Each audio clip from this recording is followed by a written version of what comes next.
Bienvenidos a Bitliterario 6. Un espacio donde la literatura cobra voz. Hoy te traemos el epílogo, la última parte del libro, Crimen y Castigo, de Fyodor Dostoyevsky. Muestra en donde el resultado de esa confesión, Raskolnikov es condenado y enviado a Siberia, donde comienza un proceso lento y doloroso de transformación interior. Sonia lo acompaña, convirtiéndose en su sostén espiritual y emocional. Allí, lejos de San Petersburgo y de su antigua vida, Raskolnikov atraviesa un renacimiento moral que no surge del castigo legal, sino del reconocimiento profundo de su humanidad y de la posibilidad de redención.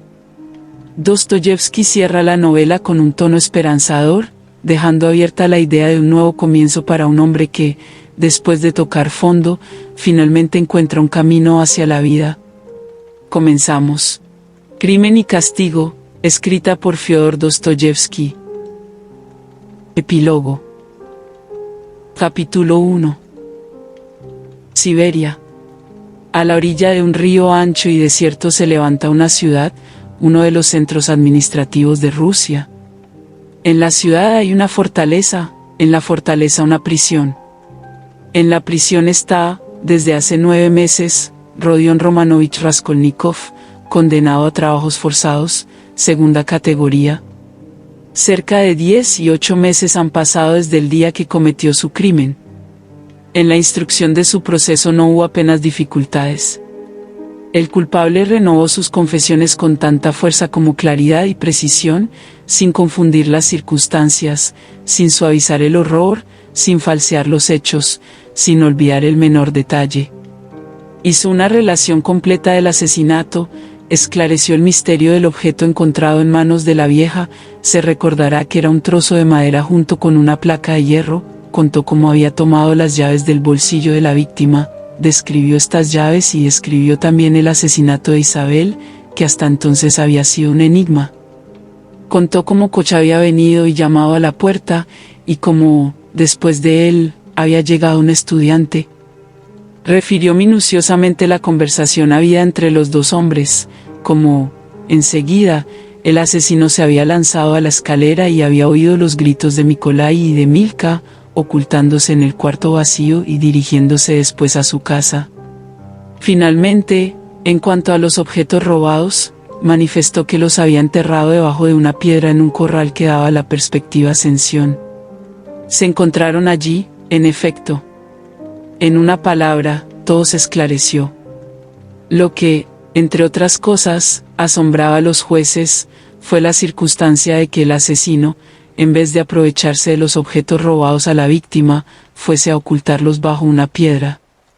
Todavía comprendían menos que, no solamente no se acordase de los objetos robados por él, sino que hasta se engañase acerca de su número. Se encontraba, sobre todo, inverosímil que no hubiera abierto una sola vez la bolsa, y que ignorase el contenido de ella. Encerraba hasta 317 rublos y 3 monedas de 20 kopecks cada una, a consecuencia de haber sido enterrado largo tiempo, los billetes se habían deteriorado considerablemente. Se procuró adivinar por qué únicamente sobre este punto mentía el acusado, cuando en todo lo demás había dicho espontáneamente la verdad.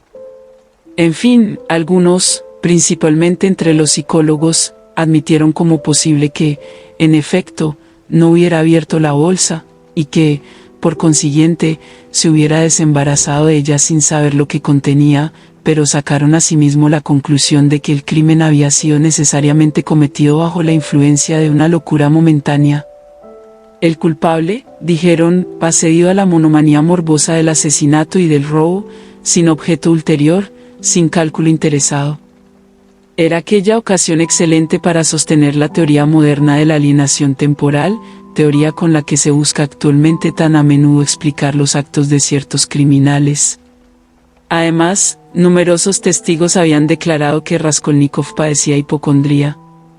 Estos testigos eran, el doctor Zosimov, los antiguos compañeros del acusado, su patrona, los criados, etc. Todo esto daba muchos fundamentos para pensar que Raskolnikov no era un asesino vulgar, un malhechor ordinario, sino que había alguna otra cosa en aquel proceso. Con gran despecho de los partidarios de esta opinión, el culpable no se cuidó de defenderse. Interrogado acerca de los motivos que habían podido inducirle al asesinato y al robo, declaró con brutal franqueza que había sido impulsado por la miseria. Esperaba, dijo, encontrar en casa de su víctima lo menos 3.000 rublos, y contaba con esta suma asegurar sus primeros pasos en la vida. Su carácter ligero y bajo, agriado por las privaciones y las contrariedades, había hecho de él un asesino. Cuando se le preguntó por qué había ido a denunciarse, respondió redondamente que había representado la farsa del arrepentimiento.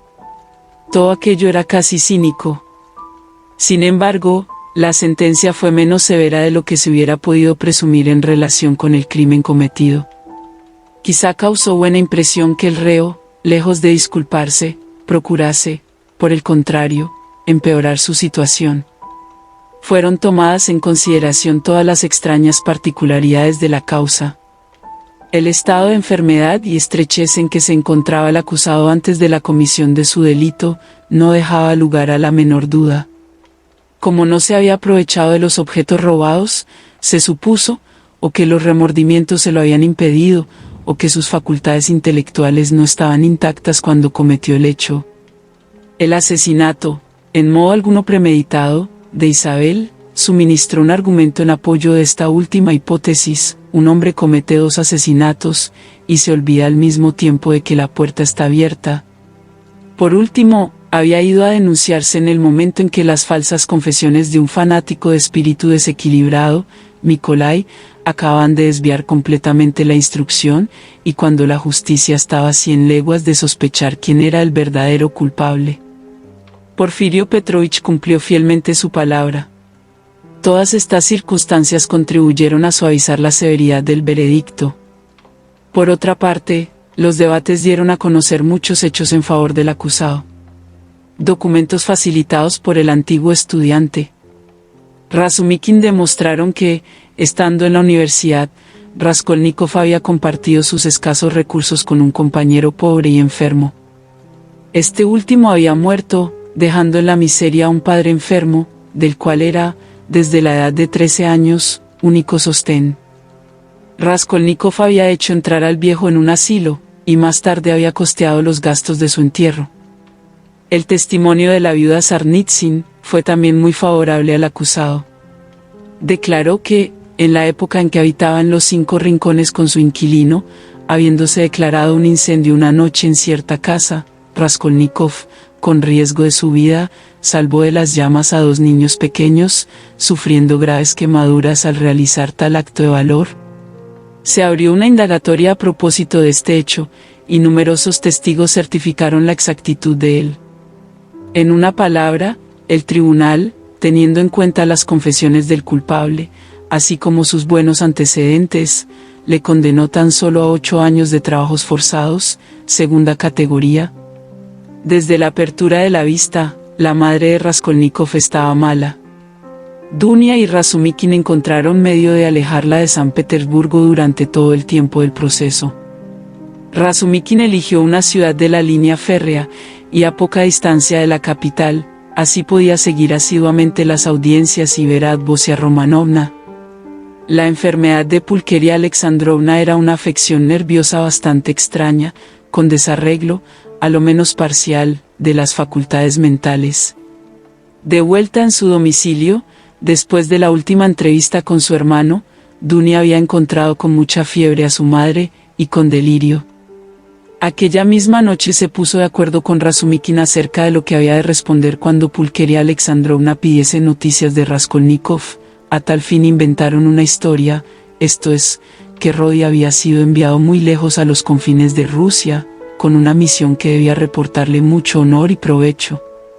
Pero, con gran sorpresa de los jóvenes, ni entonces, ni después, la madre les preguntó nada acerca de este asunto. Ella misma se había forjado en la imaginación una novela, a fin de explicar la brusca desaparición de su hijo. Contaba llorando la visita de despedida que éste le había hecho, con cuyo motivo daba a entender que ella solamente conocía circunstancias misteriosas y muy graves. Rodia se veía obligado a ocultarse, porque tenía enemigos muy poderosos. Por lo demás, no dudaba de que el porvenir de su hijo fuese muy brillante y de que ciertas dificultades serían vencidas. Aseguraba a Razumikin que, con el tiempo, su hijo llegaría a ser un hombre de Estado. Tenía prueba de ello en el artículo que el joven había escrito y que denotaba un talento literario inagotable. Leía sin cesar este artículo, a veces hasta en alta voz, podía decirse que dormía con él. Sin embargo, no preguntaba jamás dónde se encontraba Rodia, aunque el cuidado mismo que se ponía para evitar esta conversación hubiese podido parecerle sospechoso. El extraño silencio de Pulqueria Alexandrovna sobre ciertos puntos acabó por inquietar a Dunia y a Razumikin. Aquella no se quejaba de que su hijo no la escribiese, siendo así, que antes, en su ciudad natal, esperaba con impaciencia suma las cartas de su querido Rodia. Tan inexplicable era esta última circunstancia, que Dunia llegó a alarmarse. A la joven le ocurrió la idea de que su madre tenía el presentimiento de una terrible desgracia ocurrida a Rodia, y de que no se atrevía a preguntar, temerosa de saber todavía alguna cosa peor. De todos modos, Dunia veía muy claramente que su madre tenía trastornado el cerebro. 2 veces, sin embargo, condujo la conversación de tal manera, que fue imposible responderle sin indicar en dónde se encontraba Rodia. A continuación de las respuestas necesariamente equívocas y difíciles que se le dieron, cayó en profunda tristeza. Durante muy largo tiempo se le vio sombría y taciturna como nunca había estado. Dunia, al cabo, llegó a advertir que las mentiras y las historias inventadas iban contra su propósito, y que lo mejor era encerrarse en un silencio absoluto sobre ciertos puntos, pero llegó a ser cada vez más evidente para ella que Pulqueria Alexandrovna sospechaba algo espantoso. Dunia sabía fijamente, su hermano se lo había contado, que su madre la oyó hablar en sueños la noche siguiente a su entrevista con Svidrigailov. Las palabras que en el delirio se le escaparon a la joven, ¿no habrían derramado una luz siniestra en el espíritu de la pobre mujer?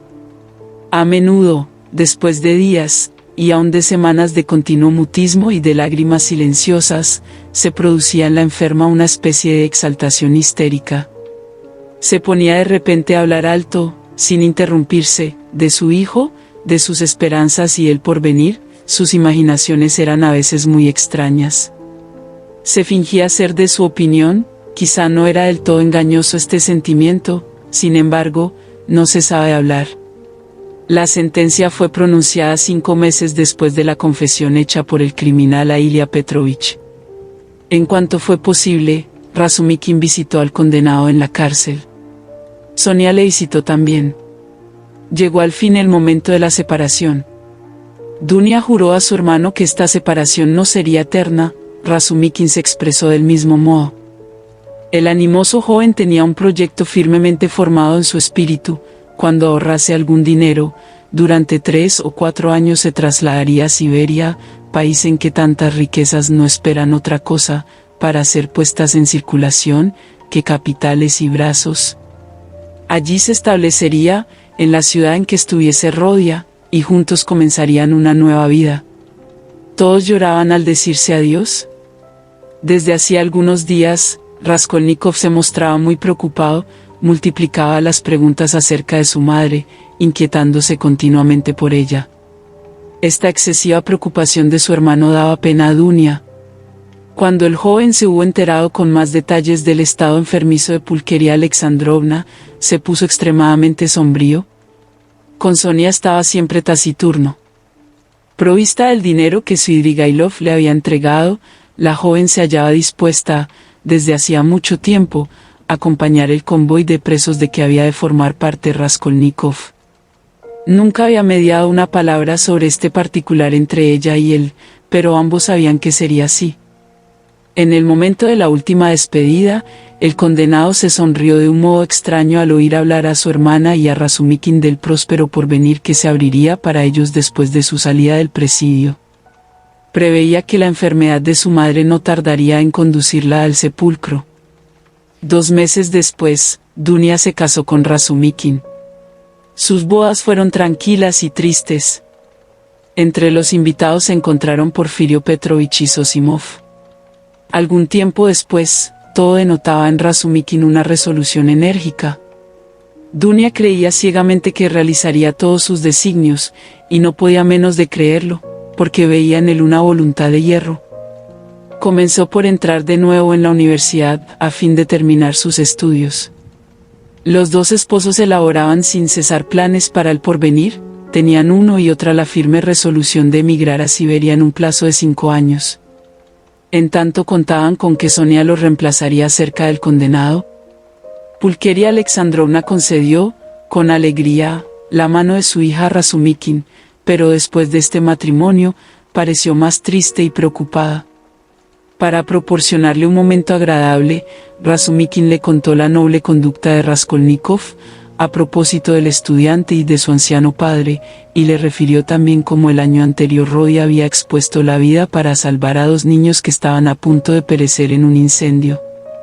Estos relatos exaltaron, hasta el más alto grado, el ya turbado espíritu de Pulqueria Alexandrovna.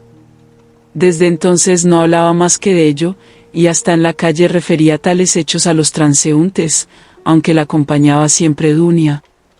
En los ómnibus, en los almacenes, en todas partes en donde se encontraba un oyente benévolo, hablaba de su hijo, del artículo de su hijo, de la caridad de su hijo con un estudiante, de la valerosa abnegación de que había dado prueba a su hijo en un incendio, etc. Dunia no sabía cómo hacerla callar. Esta morbosa locuacidad no carecía de peligros, además de que agotaba las fuerzas de la pobre mujer. Podía ocurrir que alguno, oyendo alabar de Raskolnikov, se pusiese a hablar del proceso. Pulqueria Alexandrovna averiguó las señas de la mujer cuyos hijos habían sido salvados por el suyo, y quiso resueltamente ir a verlos. Finalmente, su exaltación llegó a los últimos límites. A veces se echaba de repente a llorar, y a veces tenía accesos de fiebre, durante los cuales deliraba. Una mañana declaró redondamente que, según sus cálculos, Rodia debía volver muy pronto, porque cuando se despidió de ella le había anunciado su vuelta en un plazo de 9 meses. Comenzó entonces a prepararlo todo en la casa, en atención a la próxima llegada de su hijo, destinándole su propia habitación, quitó el polvo a los muebles, fregó el suelo, cambió las cortinas, etc. Dunia estaba desolada, pero no decía nada, y hasta ayudaba a su madre en estas diversas ocupaciones.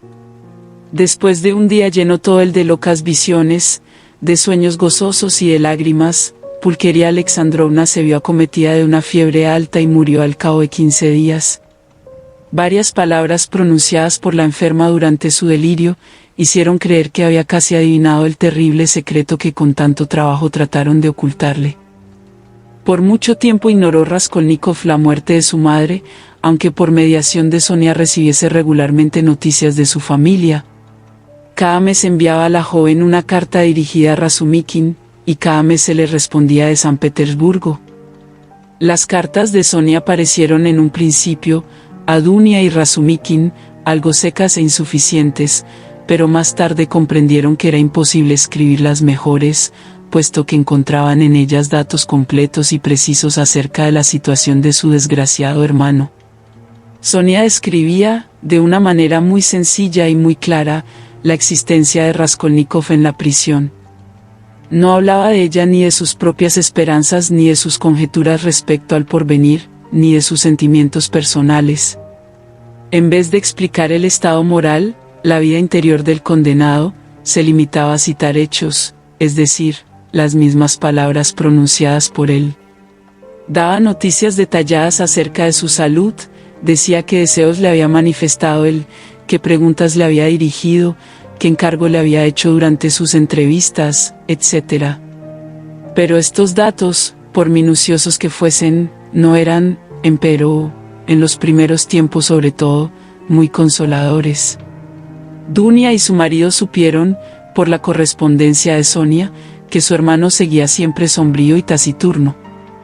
Cuando la joven le comunicaba noticias recibidas de San Petersburgo, apenas si prestaba atención, algunas veces se informaba de su madre, y cuando Sonia, viendo que el preso adivinaba la verdad, le hizo saber la muerte de Pulqueria Alexandrovna, observó con gran sorpresa que se había quedado poco menos que impasible. Aunque parezca absorto en sí mismo y como extraño a todo lo que le rodea, escribía, entre otras cosas: Sonia se hace cargo de su vida nueva, comprende muy bien su situación, ni espera nada mejor de aquí a largo tiempo, ni acaricia frívolas esperanzas, ni experimenta casi ningún asombro en este nuevo medio que tanto difiere del antiguo. Su salud es satisfactoria. Va al trabajo sin repugnancia y sin apresuramiento. Es casi indiferente a la comida, pero, excepto los domingos y los días de fiesta, esta nutrición es tan mala, que ha consentido en aceptar de mí algún dinero para procurársela todos los días.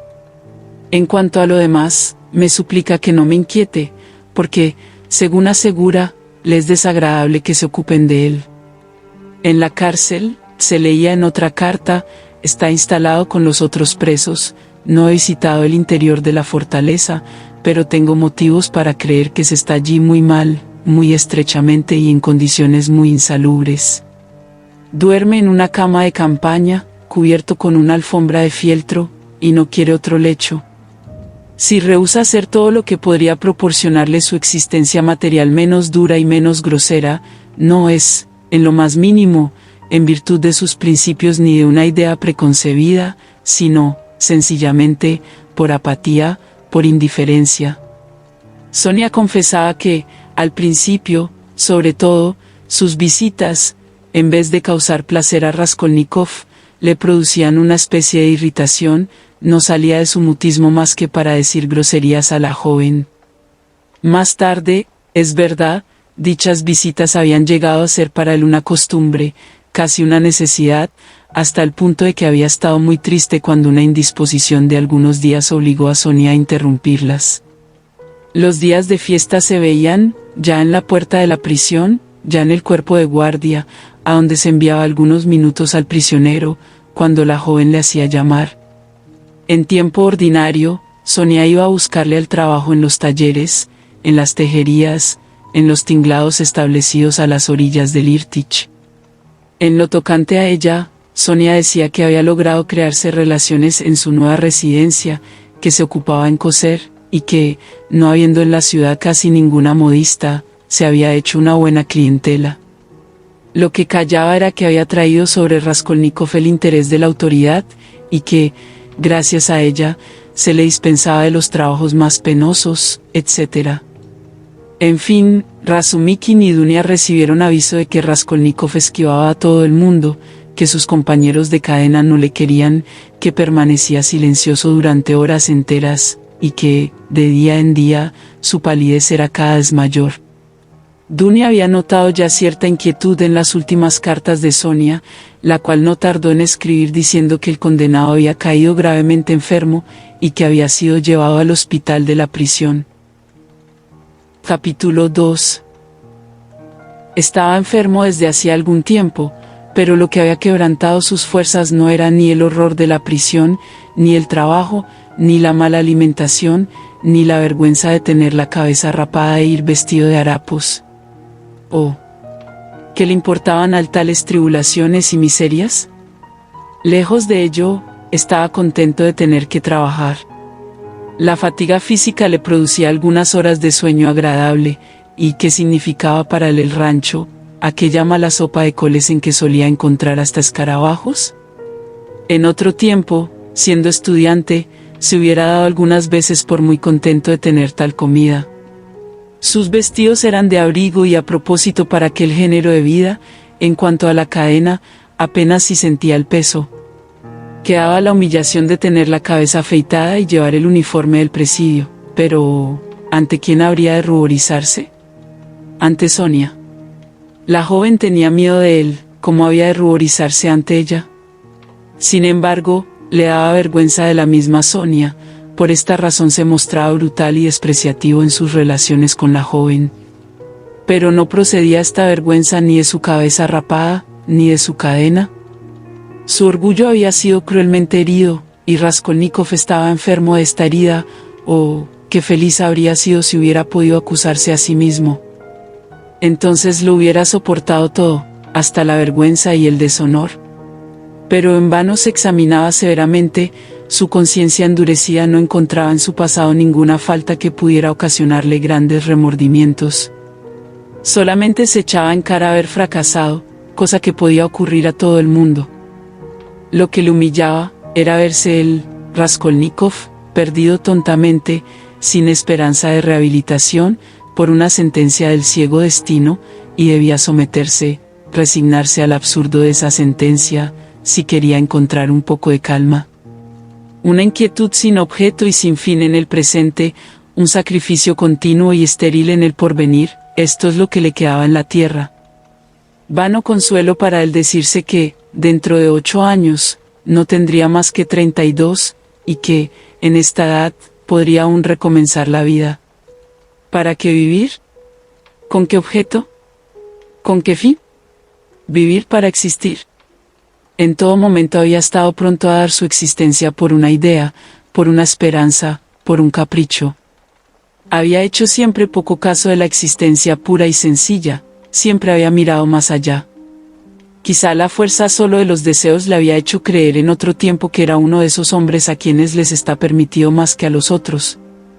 Menos mal si el destino le hubiese enviado el arrepentimiento, el punzante arrepentimiento que rompe el corazón, que quita el sueño, el arrepentimiento cuyos tormentos son tales, que el hombre se ahoga o se ahorca para librarse de ellos. Oh, los hubiera acogido con felicidad. Sufrir y llorar es todavía vivir, pero no se arrepentía de su crimen. Por lo menos hubiera podido echarse en cara su tontería, como se había reprochado en otro tiempo las acciones estúpidas y odiosas que le habían conducido a presidio. Pero ahora, que en el vagar de la prisión reflexionaba de nuevo sobre toda su conducta pasada, no la encontraba tan odiosa ni tan estúpida como le había parecido en otro tiempo. Es que, pensaba, mi idea era más tonta que las otras ideas y teorías que batallan en el mundo desde que el mundo existe. Basta considerar las cosas desde un punto de vista amplio, independiente, libre de los prejuicios del día, y, entonces ciertamente, mi idea no parecerá tan extraña. Oh espíritus sedicentes, libres de prejuicios, filósofos de 5 kopecks. ¿Por qué os detenéis a la mitad del camino? ¿Y por qué les parece tan fea mi conducta?, se preguntaba. Porque es un crimen. ¿Qué significa la palabra crimen? Mi conciencia está tranquila. Sin duda he cometido una acción ilícita, he violado la letra de la ley y he vertido sangre. Pues bien, tomad mi cabeza. Cierto es que, en este caso, aun los bienhechores de la humanidad, de aquellos a quienes el poder no ha venido por herencia, sino que se han apoderado de la viva fuerza, hubieran debido desde sus comienzos ser entregados al suplicio. Pero estas personas han ido hasta el fin, y esto es lo que las justifica, en tanto que yo no he sabido continuar, por consiguiente, no tenía el derecho de comenzar. Únicamente se reconocía un error, el de haber cometido la debilidad de ir a denunciarse. Pero un pensamiento le atormentaba también, porque no se había matado. Porque, más bien que arrojarse al agua, había preferido entregarse a la policía. ¿Es el amor de la vida un sentimiento tan difícil de vencer? Svidrigailov, sin embargo, había triunfado de él. Se planteaba dolorosamente esta cuestión y no podía comprender que, cuando enfrente del Neva, pensaba en el suicidio, quizá era que presentía en sí y en sus convicciones un error profundo. No comprendía que este pensamiento pudiese contener en germen un nuevo concepto de la vida, que pudiese ser el preludio de una revolución en su existencia, la prenda de su resurrección. Admitía más bien que había cedido entonces por cobardía y defecto de carácter a la fuerza brutal del instinto. El espectáculo ofrecido por sus compañeros de presidio le asombraba. Cómo amaban todos ellos la vida. Cómo la apreciaban. Parecía a Raskolnikov que este sentimiento era más vivo en el preso que en el hombre libre. Qué terribles sufrimientos padecían aquellos desgraciados, los vagabundos, por ejemplo. ¿Era posible que un rayo de sol, un bosque sombrío, una fuente fresca, tuviesen tanto valor a sus ojos? A medida que los fue estudiando, descubrió hechos aún más inexplicables. En el penal, en el ambiente que le rodeaba, se le escapaban, sin duda, muchas cosas. Además, no quería fijar su atención en nada. Vivía, por decirlo así, sin levantar jamás los ojos, porque encontraba insoportable el mirar en su derredor. Pero, a la larga, muchas circunstancias le chocaron, e involuntariamente comenzó a advertir lo que ni siquiera había sospechado antes. En general, lo que más le asombraba, era el abismo espantoso, infranqueable, que existía entre él y toda aquella gente. Hubiérase dicho que pertenecían él y ellos a naciones diferentes. Se miraban con desconfianza y hostilidad recíprocas. Sabía y comprendía las causas generales de este fenómeno, pero, hasta entonces, jamás las había supuesto tan fuertes ni tan profundas. Además de los criminales de derecho común, había en la fortaleza polacos enviados a Siberia por delitos políticos. Estos últimos consideraban como brutos a sus compañeros de cadena, para los cuales no tenían más que desprecio, pero Raskolnikov no participaba de esta manera de ver, advertíase muy bien que, bajo muchos aspectos, aquellos brutos eran más inteligentes que los mismos polacos. Había allí también rusos, un antiguo oficial y 2 seminaristas, que despreciaban a la plebe de la prisión. Raskolnikov advertía igualmente el error de ellos. En cuanto a él, no se le amaba, se le esquivaba, hasta se acabó por odiarle. ¿Por qué? Lo ignoraba. Los malhechores, 100 veces más culpables que él, le despreciaban y hacíanle objeto de sus burlas. Su crimen era el blanco de sus sarcasmos. Tú no eres un barín, le decían. ¿Por qué has asesinado a hachazos? Eso no es propio de un barín. En la segunda semana de la Gran Cuaresma, tuvo que asistir a las funciones religiosas con todos los de su cuadra. Fue a la iglesia y oró como los otros. Un día, sin que se supiese por qué motivo, sus compañeros estuvieron a punto de hacerle una mala partida. De repente se vio asaltado por ellos. Tú eres un ateo. Tú no crees en Dios, gritaban los forzados. Hay que matarle. Jamás él les había hablado ni de Dios, ni de la religión, y, sin embargo, querían matarle por ateo. Raskolnikov no les respondió ni una palabra. Un forzado, en el colmo de la exasperación, se lanzó sobre el joven, tranquilo y silencioso, le esperó sin pestañear, sin que ningún músculo de su rostro temblase. Un cabo de varas se interpuso a tiempo entre él y el asesino. Un instante más, y hubiera corrido la sangre. Existía otra cuestión que no acertaba a resolver, porque amaban todos tanto a Sonia. La joven no trataba de ganarse sus voluntades, no tenían a menudo ocasión de encontrarla. Solo la veían alguna vez que otra en los patios o en el taller, cuando venía a pasar algunos minutos al lado del preso. Sin embargo, todos la conocían. No ignoraban que le había seguido, sabían cómo vivía y dónde estaba alojada. La joven no les daba dinero, apenas les prestaba, propiamente hablando, servicio alguno. Solamente una vez, por Nochebuena, hizo un regalo a toda la prisión, pasteles y kalachki, pero, poco a poco, entre ellos y Sonia se establecieron ciertas relaciones más íntimas. Escribía, por encargo de ellos, cartas a sus familias, y las ponía en el correo. Cuando sus parientes venían a la ciudad, era en manos de Sonia en las que, por recomendación de los mismos forzados, dejaban los objetos y hasta el dinero destinado a ellos. Las mujeres y las amantes de los detenidos la conocían e iban a su casa. Cuando visitaba a Raskolnikov en el trabajo, o en medio de sus compañeros, o encontraba un grupo de presos que se dirigían a la obra, todos se quitaban los gorros y se inclinaban saludándola. Matuchka, Sofía Semenovna, tú eres nuestra tierna y querida madre, decían aquellos presidiarios brutales a la pequeña y débil criatura. Ella les saludaba sonriendo, y a todos les agradaba su sonrisa. Amaban hasta su manera de andar, y se volvían para seguirla con los ojos cuando se alejaba. ¿Y qué alabanzas le dirigían? Hasta la elogiaban por ser pequeñita de cuerpo, no sabían cómo ensalzarla, y aún la consultaban en sus enfermedades. Raskolnikov pasó en el hospital todo el fin de la Cuaresma y la semana de Pascuas. Al recobrar la salud se acordó de los sueños que había tenido en su delirio.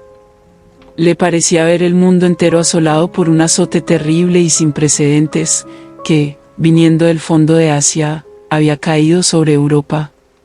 Todos debían perecer, excepto un número reducidísimo de privilegiados. Microbios de una nueva especie, seres microscópicos, se introducían en los cuerpos humanos. Pero estos seres estaban dotados de inteligencia y de voluntad. Los individuos atacados por ellos se ponían al instante locos furiosos. Sin embargo, cosa extraña, nunca hombre alguno se habría creído tan sabio, tan seguramente en posesión de la verdad, como se creían aquellos infortunados. Jamás nadie había tenido más confianza en la infalibilidad de sus juicios, en la solidez de sus conclusiones científicas y de sus principios morales. Aldeas, ciudades, pueblos enteros, estaban atacados de este mal y perdían la razón. Estaban todos agitados y fuera de estado de comprenderse entre ellos. Cada cual creía poseer solo la verdad, y al observar a sus semejantes se entristecía, se golpeaba el pecho, lloraba y se retorcía las manos. No podían entenderse acerca del bien y del mal, no se sabía qué condenar ni qué absolver. Los hombres se mataban entre sí, bajo la impulsión de una cólera ciega. Se reunían formando grandes ejércitos, pero una vez comenzada la campaña, la división aparecía bruscamente en las tropas, las filas se rompían, los guerreros se degollaban y se devoraban. En las ciudades sonaba a todas horas el toque de rebato, mas, ¿para qué esta alarma? ¿Con qué propósito? Nadie lo sabía y todo el mundo estaba inquieto.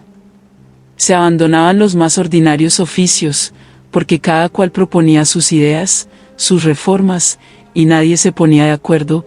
La agricultura estaba abandonada, aquí y allá la gente se reunía en grupos, entendiéndose para una acción común y jurando no separarse, pero un instante después olvidaban la resolución que habían tomado, y comenzaban a acusarse, a pegarse y a matarse. Los incendios y el hambre contemplaban este triste cuadro. Hombres y cosas, todo perecía. Aquel azote se extendía más y más. Solamente podían salvarse algunos hombres puros, predestinados a rehacer el género humano, a renovar la vida y a purificar la tierra, pero nadie veía a estos hombres, nadie oía sus palabras ni su voz. Aquellos sueños absurdos dejaban en el ánimo de Raskolnikov una impresión penosa, que tardó mucho en borrarse. Llegó la segunda semana después de Pascuas, el tiempo era templado, sereno, verdaderamente primaveral, se abrieron las ventanas del hospital, ventanas enrejadas, bajo las cuales se paseaba un centinela. Durante toda la enfermedad de Raskolnikov, Sonia no había podido hacerle más que 2 visitas. Cada vez era preciso pedir una autorización, difícil de obtener, pero, a menudo, sobre todo a la caída de la tarde, se dirigía al patio del hospital, y durante un minuto estaba allí mirando a las ventanas. Un día por la tarde, el recluso, ya casi enteramente curado, se había dormido. Al despertar se aproximó por casualidad a la reja, y vio a Sonia que, en pie, cerca de la puerta del hospital, parecía esperar algo. Al verla sintió como un golpe en el corazón, estremecióse convulsivamente y se alejó rápidamente de la ventana. Al día siguiente Sonia no vino, al otro tampoco. Raskolnikov advirtió que la esperaba con ansiedad. Finalmente salió del hospital. Cuando volvió a la prisión, sus compañeros le dijeron que Sonia estaba mala y que no podía salir de casa. El joven se inquietó sobremanera, y envió a buscar noticias de la muchacha. Supo enseguida que la enfermedad no era peligrosa. Por su parte Sonia, sabiendo que Raskolnikov se preocupaba tanto de su salud, le escribió con lápiz una carta, en que le informaba que estaba mucho mejor, que había pescado un ligero enfriamiento, y que no tardaría en ir a verle al trabajo. Al leer esta carta, el corazón de Raskolnikov latió con violencia. El día era sereno y templado. A las 6 de la mañana iba el joven a trabajar a la orilla del río, en donde se había establecido, bajo cobertizo, un horno de cocer alabastro. Únicamente 3 obreros fueron enviados allí. Uno de ellos, acompañado de un capataz, fue a buscar un instrumento a la fortaleza, otro comenzó a calentar el horno. Raskolnikov salió del cobertizo, se sentó en un banco de madera y se puso a contemplar el río ancho y desierto. Desde la elevada orilla se descubría una gran extensión de terreno. A lo lejos, del otro lado de Irtych, resonaban cantos cuyos vagos ecos llegaban a los oídos del presidiario. Allá, en la inmensa estepa inundada de sol, aparecían como puntitos negros las tiendas de los nómadas. Aquello era la libertad, allí vivían otros hombres, que no se parecían en nada a los que les rodeaban, allá parecía que el tiempo no había marchado desde el tiempo de Abraham y sus rebaños. Raskolnikov soñaba con los ojos fijos en aquella lejana visión, no pensaba en nada, aunque le oprimía una especie de inquietud. De repente se encontró en presencia de Sonia, la joven se le aproximó sin ruido y se sentó a su lado. Como empezaba a dejarse sentir el fresco de la mañana, Sonia llevaba su pobre y viejo burnus y su pañuelo verde. Su rostro delgado y pálido daba testimonio de su reciente enfermedad. Al acercarse al preso, se sonrió con expresión amable y alegre, y con la timidez de costumbre le tendió la mano. Siempre se la ofrecía tímidamente y algunas veces no se atrevía a dársela, como si temiese verla rechazada, parecíale que ella se la estrechaba con repugnancia, y siempre tenía el aire huraño cuando la joven se acercaba, a veces, ésta no podía obtener de él una palabra. Había días en que temblaba ante él y se retiraba profundamente afligida, pero en esta ocasión se estrecharon durante largo rato las manos. Raskolnikov miró rápidamente a Sonia. Nada dijo y bajó los ojos. Estaban solos. El cabo de varas se había alejado momentáneamente. De pronto, y sin que el presidiario supiese cómo había ocurrido aquello, una fuerza irresistible le arrojó a los pies de la joven y lloró abrazándole las rodillas. En el primer momento, Sonia, asustada, se puso intensamente pálida, se levantó con presteza, y temblorosa miró a Raskolnikov, pero a él le bastó esta mirada para comprenderlo todo. En los ojos de la joven parecía resplandecer una felicidad inmensa, no había para ella duda de que Raskolnikov la amaba con amor infinito. Había llegado, por fin, este momento. Quisieron hablar y no pudieron. Tenían lágrimas en los ojos. Ambos estaban pálidos y demacrados, pero sobre sus rostros enfermizos brillaba ya la aurora de un renacimiento completo.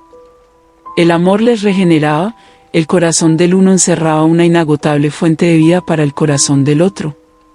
Resolvieron esperar, tener paciencia.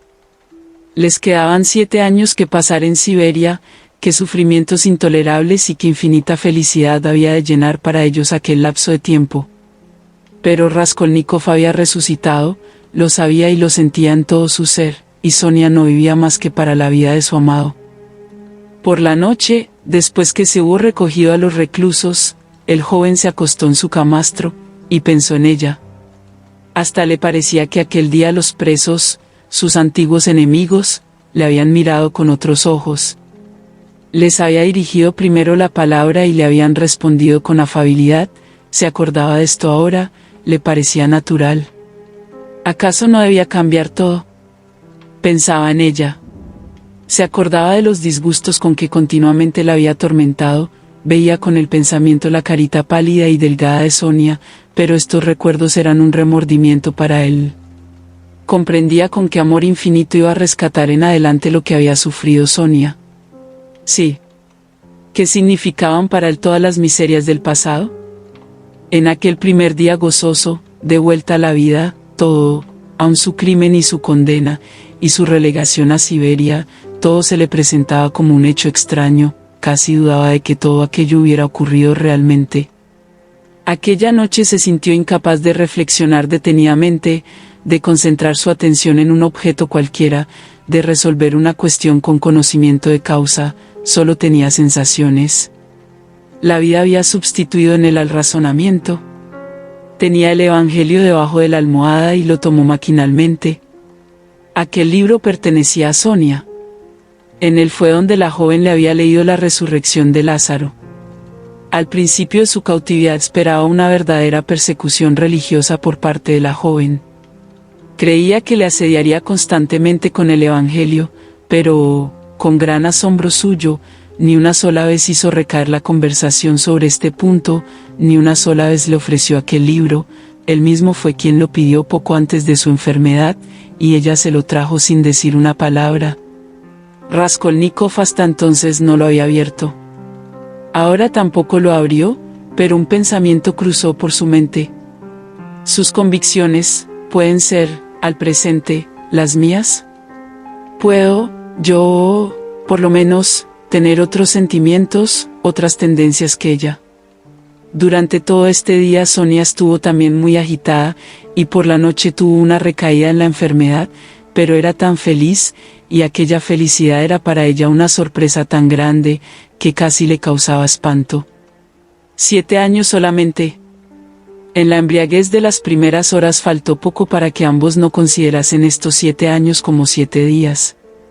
Raskolnikov ignoraba que la nueva vida no le sería dada de balde y que tendría que conquistarla al precio de penosos esfuerzos. Pero comienza aquí una segunda historia. La historia de la lenta renovación de un hombre, de su regeneración progresiva, de su paso gradual de una vida a otra. Esto podría ser el asunto de un nuevo relato, el que hemos querido ofrecer al lector. Está terminado. Gracias por escuchar el epílogo y el final de Crimen y Castigo de Fyodor Dostoyevsky. En este cierre, acompañamos a Raskolnikov en su camino hacia la redención, lejos de San Petersburgo y de la vida que conocía. Después de la confesión y la condena, su transformación interior comienza lentamente, guiado por la presencia firme y compasiva de Sonia. En Siberia, entre el sufrimiento, la soledad y la posibilidad de un nuevo comienzo, Raskolnikov descubre que el verdadero castigo no fue la sentencia, sino el peso de su propia conciencia, y que la esperanza puede renacer incluso en los lugares más oscuros. Así concluye una de las novelas más profundas de la literatura universal, con la promesa de una vida distinta, abierta y todavía por escribirse. Si te gustó este contenido, suscríbete a Bitliterario 6 para seguir disfrutando de más obras completas. Y recordá que todas las partes anteriores están disponibles en la descripción del video.